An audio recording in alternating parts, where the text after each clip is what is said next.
Hello friends, good afternoon everyone. Welcome to my YouTube channel world Guruji Hanuman Prasad. मैं उम्मीद करता हूँ कि आप बहुत अच्छे होंगे और आपका परिवार भी बहुत अच्छा होगा।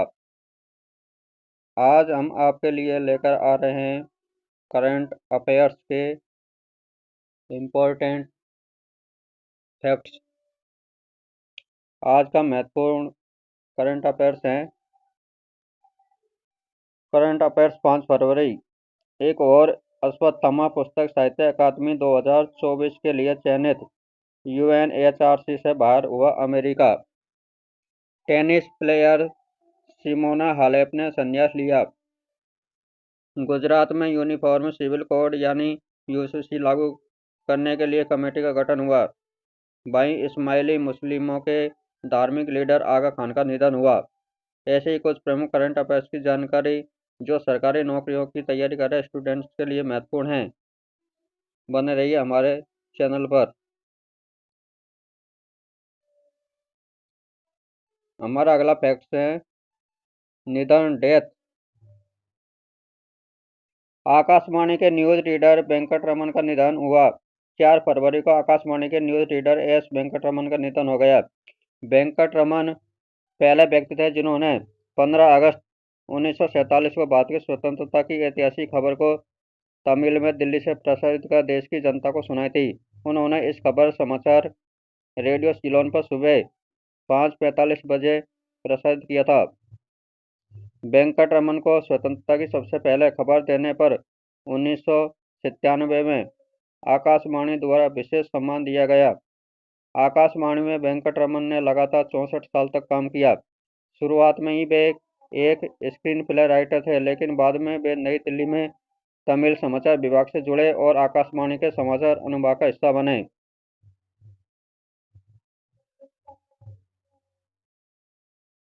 अगला फैक्ट है इस्माइली मुस्लिमों के धार्मिक लीडर आगा खान का निधन। इस्माइली मुसलमानों के धार्मिक और आध्यात्मिक नेता और अरबपति आगा खान का 4 फरवरी को निधन हो गया। आगा खान 88 साल के थे और इनकी 3 बेटे और 1 बेटी हैं। उनके उत्तराधिकारी की घोषणा बाद में की जाएगी। आगा खान का असली नाम प्रिंस शाह करीम जल अल हुसैनी था। उनका जन्म 13 दिसंबर 1936 को जिनेवा में हुआ था और उन्होंने अपना बचपन केन्या के नैरोबी में बिताया। 19 अक्टूबर 1957 को तंजानिया के दार एस सलाम में उन्हें आधिकारिक रूप से आगा खान चतुर्थ की उपाधि दी गई। आगा खान के अनुयायी उन्हें पैगंबर मोहम्मद का वंशज मानते थे। उनके पास ब्रिटिश, फ्रांसीसी, स्विस और पुर्तगाली नागरिकता थी। State in news. गुजरात में भी यूसीसी लागू करने की तैयारी। उत्तराखंड के बाद अब गुजरात में भी जल्द यूनिफॉर्म सिविल कोड यानी समान नागरिक संहिता यूसीसी लागू हो सकता है। सुप्रीम कोर्ट की रिटायर्ड जस्टिस रंजना देसाई को कमेटी का अध्यक्ष बनाया गया है। इसके अलावा कमेटी में 4 सदस्य होंगे। कमेटी 45 दिनों में राज्य सरकार को अपनी रिपोर्ट सौंपेगी, जिसके आधार पर यूसीसी लागू करने का फैसला लिया जाएगा। समिति रिपोर्ट तैयार करने के लिए मुस्लिम समुदाय और दूसरे धार्मिक नेताओं में भी मुलाकात करेगी। उत्तराखंड आज़ादी के बाद देश का पहला राज्य बना है जहां 27 जनवरी को यूसीसी लागू किया गया। इंटरनेशनल। अमेरिका से डिपोर्ट 104 इंडियंस भारत पहुंचे। अमेरिका में अवैध तरीके से रह रहे 205 भारतीयों को डिपोर्ट किया गया है, जिनमें से 104 लोगों को लेकर यूएस मिलिट्री का विमान C-17 अमृतसर एयरपोर्ट पर लैंड कर चुका है। यह पहली बार है जब अमेरिकी अप्रवासियों को भेजने के लिए सैन्य विमान का इस्तेमाल कर रहा है। डोनाल्ड ट्रंप ने अमेरिकी राष्ट्रपति का पद संभालने के बाद अवैध तरीके से रह रहे बाहरी लोगों को डिपोर्ट करने के आदेश दिए थे। भारत वापस होने वालों में हरियाणा के 33 और पंजाब के 30 और चंडीगढ़ के 2 लोग हैं। इसके अलावा कुछ परिवार भी हैं जिनमें 8 से 10 साल के बच्चे भी हैं। स्पेन में काम का घंटे घटाने के प्रस्ताव को कैबिनेट की मंजूरी। स्पेन की सरकार ने कर्मचारियों के हफ्ते में काम के घंटों में कटौती करने का फैसला लिया है। इस प्रस्ताव में हर हफ्ते काम के घंटों को 40 से घटाकर 37.5 घंटे करने का फैसला लिया गया है। इस प्रस्ताव को कैबिनेट ने मंजूरी दे दी है और अब इसे संसद में पेश किया जाएगा। एम्प्लॉयर्स एसोसिएशन यानी नौकरी देने वाले कंपनियों के संगठन ने इस प्रस्ताव का विरोध किया था। विरोध के बावजूद भी लेबर मिनिस्टर डियाज और स्पेन सरकार में डिप्टी सीएम ने इसे पेश किया। डियाज स्पेन की कट्टर वामपंथी पार्टी सुमार की नेता हैं। स्पेन की गठबंधन सरकार का हिस्सा हैं।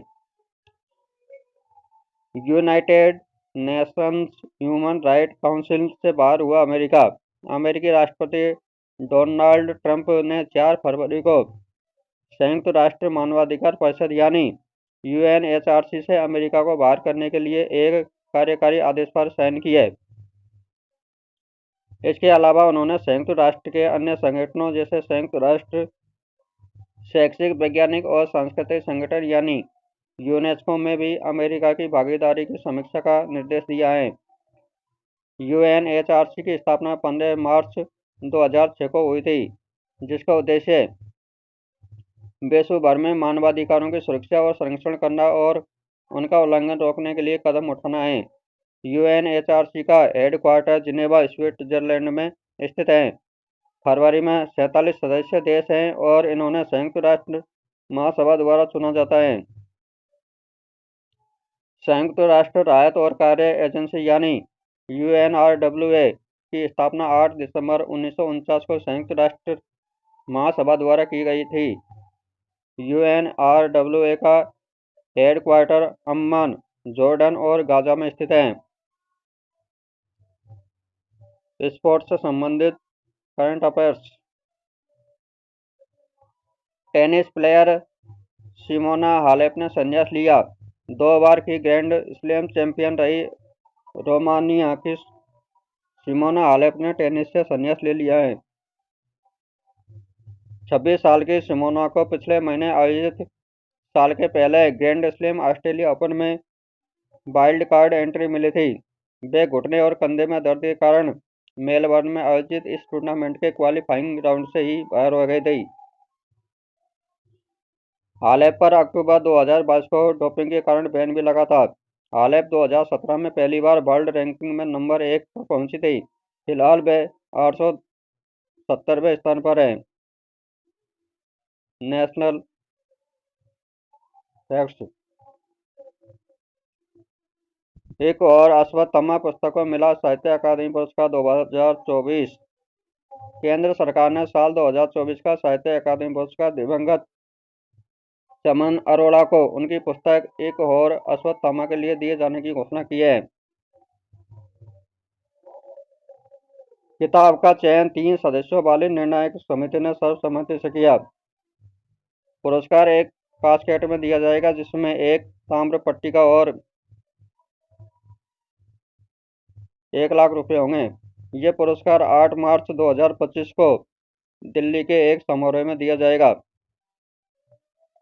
साल 2024 के साहित्य अकादमी पुरस्कार में हिंदी भाषा के लिए कवयित्री गगन गिल को सम्मानित किया गया था।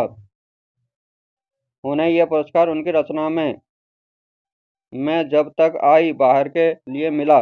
वहीं अंग्रेजी भाषा के लिए स्टीरिन किरे को यह पुरस्कार मिला। आज का इतिहास, इम्पोर्टेंट फैक्ट्स। 5 फरवरी का इतिहास। 2008 में आध्यात्मिक गुरु महर्षि महेश योगी का निधन हुआ था। 60 के दशक में मशहूर रॉक बैंड बीटल्स के सदस्यों के साथ ही वे कई बड़ी हस्तियों के आध्यात्मिक गुरु थे। 1917 में मैक्सिको का मौजूदा संविधान लागू हुआ। 1916 में हिंदी और संस्कृत के महान कवि जानकी वल्लभ शास्त्री का जन्म हुआ था। 1900 में अमेरिका और ब्रिटेन के बीच पनामा नहर संधि हुई। 664 में प्रसिद्ध चीनी बौद्ध भिक्षु ह्वेनसांग का निधन हुआ था। ह्वेनसांग हर्षवर्धन के शासनकाल में भारत आए थे। तो दोस्तों, ऐसे ही करंट अफेयर्स की न्यूज़ के लिए बने रहिए हमारे चैनल वर्ल्ड गुरुजी हनुमान प्रसाद यूट्यूब चैनल पर। Thank you for watching this video. ऐसी न्यूज़ देखने के लिए हमारे चैनल को सब्सक्राइब और शेयर कर देना। Thank you.